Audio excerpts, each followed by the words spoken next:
And that is how you structure your presentation. You structure it like a memo. The next thing we're going to talk about is delivering your presentation. And the main thing you need to know is that you need to deliver with confidence and enthusiasm. I'm going to get into details about how to be confident and enthusiastic, what that looks like, but don't worry about all the details. The main message, if you don't remember anything else, just remember this, is that when you present, you want to be confident and enthusiastic. And the easiest way to do that is to pay attention to yourself. Earlier this semester, we talked about emotional self-awareness. So I guarantee you there is some topic that gets you really fired up. There's something that makes you really angry, really excited, really scared, really sad. The next time pay attention to yourself, and the next time a topic like that comes up, pay attention to what your body does. Pay attention to how your face and your voice and your body express that passion, express that anger, that excitement, that fear. And when I say enthusiastic, like you need to go up there and be enthusiastic, I don't mean that you need to go up there and be happy. You need to be emotional. You need to connect emotionally with whatever the topic is. And that can be happiness, that can be excitement, but that can also be anger, that can also be fear, that can be sadness.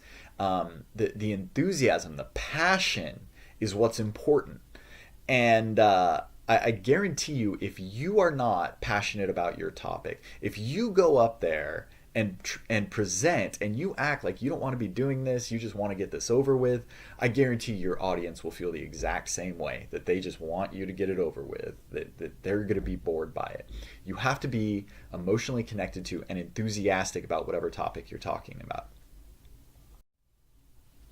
And again, I'm going to get into more details in a second, but big picture, essentially when we're nervous, when we feel scared, we try to make ourselves as small and unnoticeable, as inconspicuous as possible. And so what that looks like when we're presenting, when we get up on stage, is we'll start to hunch over and start to slouch and kind of try to make ourselves shorter and smaller. We'll bring our hands into our body. A lot of people will hold their own hands across their body, kind of almost giving themselves a little hug. People also, they don't use the stage. They'll stand in kind of one corner of the stage or hide behind the podium where they feel like they can't be seen as well. We also, to be inconspicuous, we don't want to make eye contact with anyone, and so we end up looking at the floor, or we turn back and look at the screen, trying to kind of turn away and hide ourselves. When we're nervous, we talk really quietly because we don't want people to hear us. And so all these things, we shrink into ourselves and try to make ourselves small. On the other hand, when we're confident, we make ourselves big, we take up space, we walk around the stage, we use these broad gestures, we speak with a loud and commanding voice, and we look our audience in the eye. That's what confidence looks like. It's taking up space. And so again, we're going to get into details on that, but don't worry too much about the details. Just remember, nervous is small, confident is big. Now we're going to get into those details a little bit about how to make yourself appear confident and enthusiastic. And we're going to talk about how you use your body, how you use your face, and how you use your voice. So you want to use your face to express emotion. Some people, when they're nervous or when they're thinking a lot, their face it goes flat. It's in psychology, we call it flat affect, where you just kind of have this stoic look on your face. You need to use facial expressions. I'll probably say this a few times during this lecture, but when I present, I kind of do an exaggerated impression of myself where I kind of just turn up Tommy by like 1 or 2 notches. You don't want to be a caricature of yourself, but people are sitting 15 or 20 feet away from you, right? And so you're going to use bigger gestures. You're going to use more exaggerated facial expressions than you would in a normal conversation because you have to communicate that from far away. And so really use your face as a tool to communicate your emotions, and don't make the mistake of getting up there and just having this really stoic look on your face the whole time. We also need to use our voice to express emotion. So when people are nervous or when they're really putting a lot of mental effort into something, sometimes their voice goes a little monotone and they kind of just get in this robotic voice, which is the most unpleasant thing to listen to for long periods of time, right? And we've all had professors who have a voice like that, kind of like this Ben Stein voice, where it just drones on and on. Don't do that. You need to use your voice to express emotion. You need to have a dynamic voice where there are times when you're talking loudly and engaging your audience, and then you pull back and you say something serious. And sometimes you talk really quickly to get an idea and to get people excited about something. And then other times you want to draw it out, let people think about it. So that's what I mean by a dynamic voice. Don't pick one tone and one pace and keep it up throughout the presentation. You need to change up your tone, you need to change up your pace, you need to be dynamic in a way that connects to the content of what you're saying, to communicate your emotional relationship to the information that you're presenting.